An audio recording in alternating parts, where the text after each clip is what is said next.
problem in the modern era. But historically, look, the system of white supremacy was created very much on purpose. It didn't just happen. It wasn't an accident. It wasn't the result of omission. It was the result of commission. But some white folks who help perpetuate that system do it indirectly and without deliberate intent. But the premise of your question, if I'm getting it right, is correct, that the system itself could not have been maintained only on the basis of subconscious stuff. It clearly also required, and still requires at some level, conscious manipulation and conscious action. May I ask a follow-up question, Gus?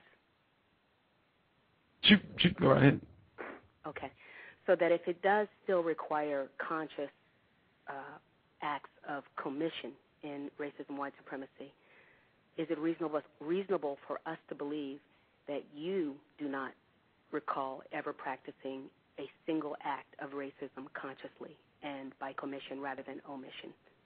Well, it may or may not be. What I will tell you is the fact that the system requires deliberate racism on the part of some within the system of white supremacy doesn't require that all whites within that system must also engage in commission. That's the sort of sick element of the system, is that the system does not require unanimity. The system requires white folks to be, on some occasions, oblivious to their own participation in it, oblivious to the way that they have internalized it. So, and when I say I do not recall deliberate acts of racism, that doesn't mean I've never, and I want to be clear on this, I'm not saying that I've never done such a thing. I'm saying off the top of my head, the racism that I can recall engaging in are A, thoughts that have come into my head that I have acknowledged many times in writing and in speeches, and B, omission, not speaking up when I knew that I should have. That doesn't mean that I've never committed a racist act, though. I'm just saying I'm not, off the top of my head, I'm not coming up with those times when I can say, yes, this was a deliberate, conscious act of racism. Not saying that it's never happened. I'm just saying I cannot recall those, but I can recall acts of omission for myself. Gus, I would have a follow-up question, but I'm sure there are other people. I'll hang on the line. Shoot, go ahead. Oh, me? 111? Yeah, go ahead. Go. Yeah, okay. Yeah, does that ring any bells with you? I don't know if you were of how old you were in 1973 during the Senate hearings on the impeachment of Richard Nixon. I was 5. Oh, you okay? Have you seen tapes of them? Yeah, the impeachment hearings, sure. Okay. I'll use the word twice. Recall. Do you recall when you watched those tapes or listened to those tapes, the statement response being, "I do not recall. I do not recall. I do not recall"? Yeah, I remember that. Sure. Can you understand how that would sound similar to people who are not white? Sure. Oh, and look, if someone wants to think that I'm just lying and that there are all kinds of examples of my deliberate acts of racism, they're free to think that.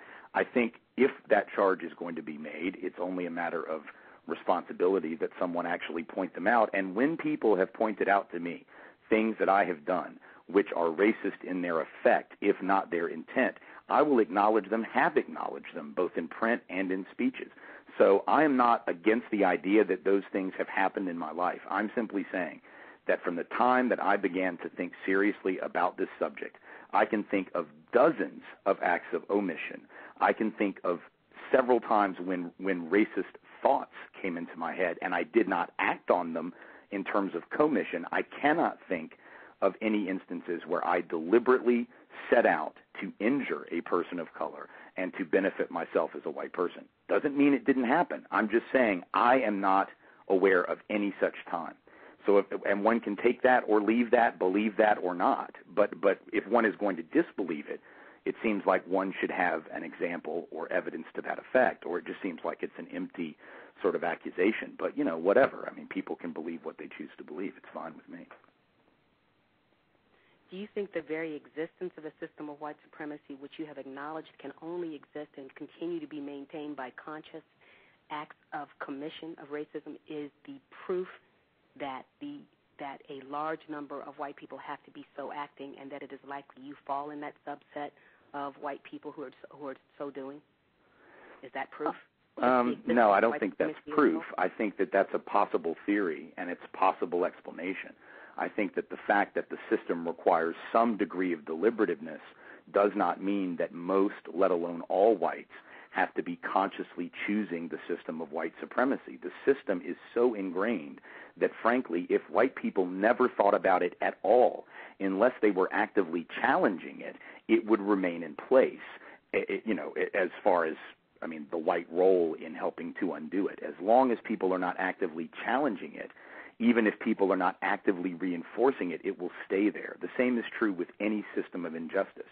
So I'm just saying that, the fact that commission is necessary on the part of some doesn't mean that commission is necessary or required on the part of all or even most. A very small group of individuals acting deliberately to maintain division is frankly quite enough to maintain a system of oppression, as long as everyone else is just sleeping through it and not paying attention and not thinking about it and ignoring it.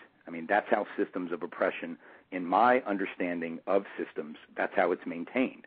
And not just racism, any other system of oppression in history. It usually has been a small group of the dominant majority that have been the ones actively engaged in maintaining the system, and everyone else is being propagandized to accept that system, to not think about that system, to go to sleep in the face of that system and to ignore it. And again, I could be wrong about that, but that's my sociological understanding of how systems operate.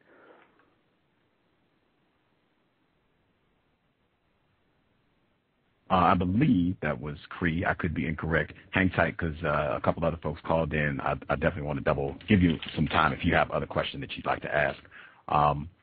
Caller from 303 called in. You have a question for Mr. Wise?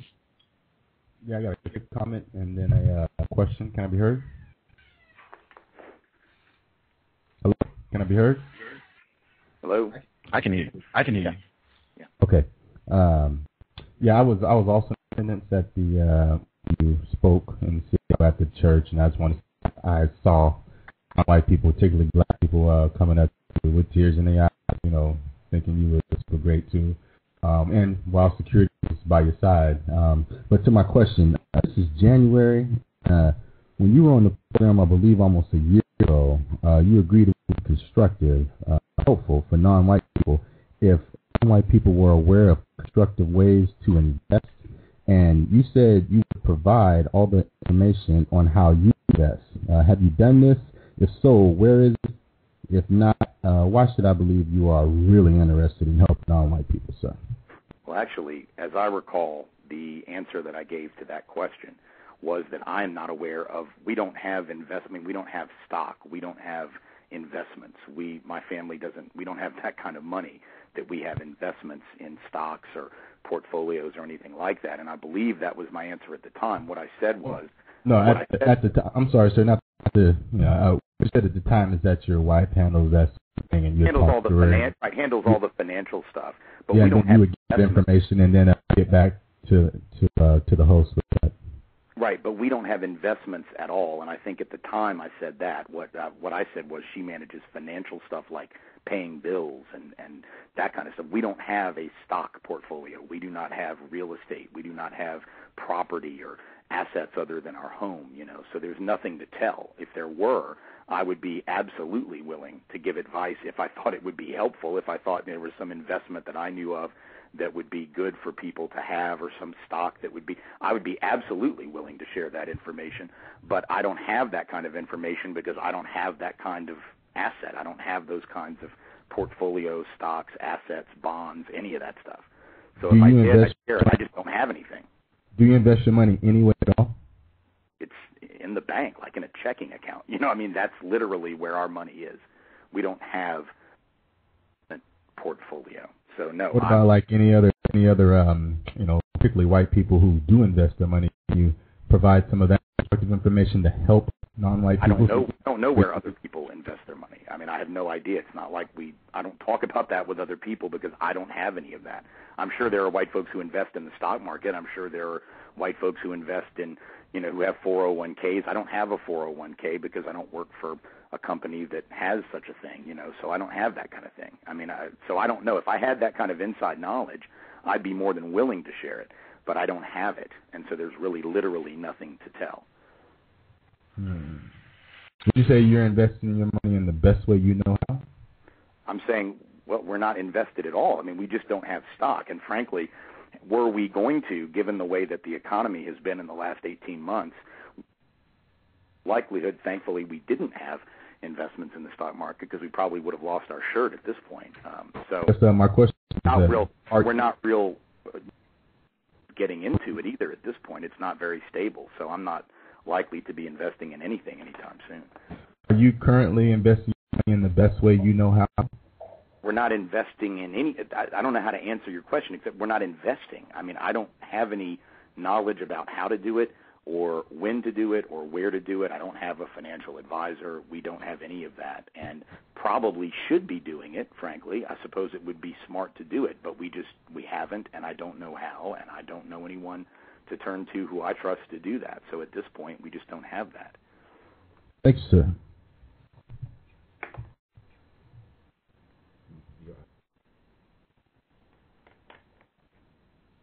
Okie dokie. Someone called in at 404. 404. Are you there with a question for Mr. Wise at 404? Is that me? Yes, we can hear you. Hey, guys.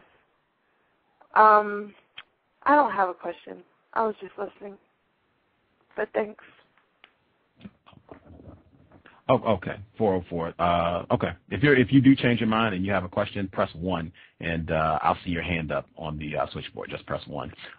Back of the bus, did you have a question for Mr. Wise? Back of the bus, your microphone is open. Are you there?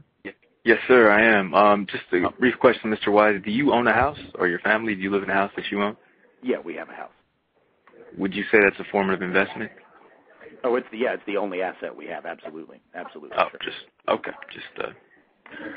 But there's no advice that I can give about that. In other words, I have a house, but I don't know how to advise someone else about how to have a house. There's no secret to that I'm aware of. Interesting. I don't have a house, and I know many other non-white people who are in the same position as me, and I suspect you could share some information about how we could go about acquiring a house, but not the most important thing. Replace white supremacy with justice. No further questions, guys. Thank you. Thank you, Back the Bus, calling into the program. These numbers are throwing me a little bit. I'm going to go to Justice because she has some questions, but before I do, I think 303 had one more comment, and then I'm going to go to Justice to get her questions. 303, you're on. Okay. Can you hear me? Okay, good. I just wanted to make sure I got on record and be heard. I was also in attendance at the church in Seattle when you spoke there, Mr. Wise, and I was quite close, and I saw the non-white people, particularly black people, approaching you after you spoke and whatnot with tears in their eyes, coming up to you as if they thought you were just super great and whatnot else. No sense of suspicion at all that I could detect. And they did have to come up next to you while security was standing there, which just observation.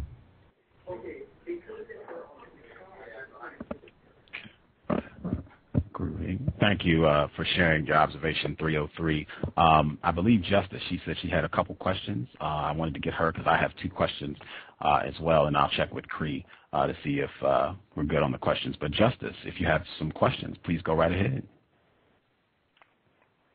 Earlier you said prejudice 2 times. What do you mean when you say prejudice? Well, I'm trying to think of the way I used it. I'm assuming, what I normally mean when I use that word is a belief in a prejudgment or a belief about people on the basis of, let's say, their skin color, for example. That would be a negative prejudgment, a belief that that person, because of their color, let's say, was not as intelligent, not as capable, not as hardworking. I mean, there are lots of different types of prejudice. One of the things I mentioned was, that when I was speaking with you before about the benefits of whiteness and when I go to the store and, not being suspected of being there to steal. Well, if a non-white person goes to that same store and they are suspected of being there to steal or to shoplift, that's a form of prejudice. That's a racial bias, a racial prejudice that is held against them. And so that's what I mean when I say prejudice is a prejudgment, typically a negative prejudgment against somebody.